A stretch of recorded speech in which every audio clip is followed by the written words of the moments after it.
Lucifer wasn't responsible for leading worship. He's not just a fallen angel who was part of God's choir. He was a lawyer who was a member of God's heavenly courts. If you ask most people what Lucifer's job was before he fell, they'll probably say that he was the angel in charge of leading worship. But the thing is, he wasn't.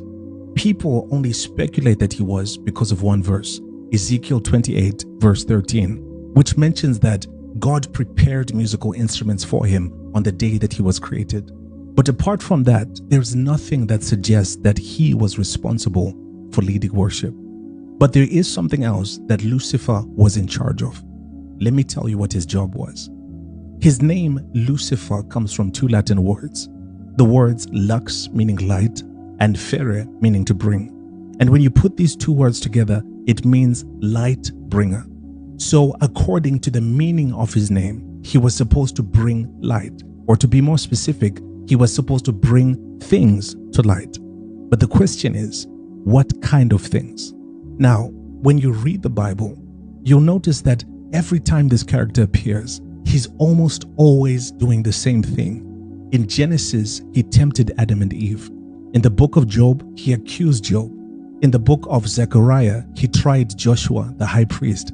And in the Gospels, he even tested Jesus. But you'll also notice that in all of these instances, it doesn't refer to him as Lucifer. He's referred to as Satan or the devil.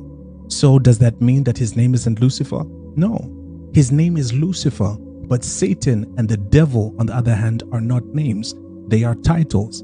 In other words, they describe what he does. Just like when you see a pilot and you address them as captain, captain isn't their name. It's a title. Satan or Satan isn't his name. It's a Hebrew word that means prosecutor, which is a legal title. To put it simply, a prosecutor is a lawyer whose job is to uphold the law and to charge people who break it. That's why the devil is skilled at building arguments against us, especially when we disobey what God said, because it was his job.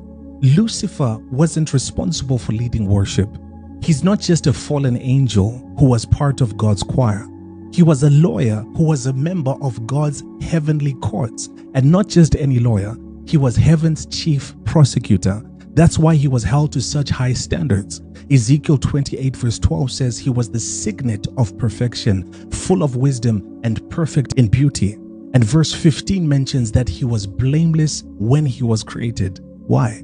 Because his job demanded that he be beyond reproach, especially since it was his job to bring to light the sins of others and prosecute them before God.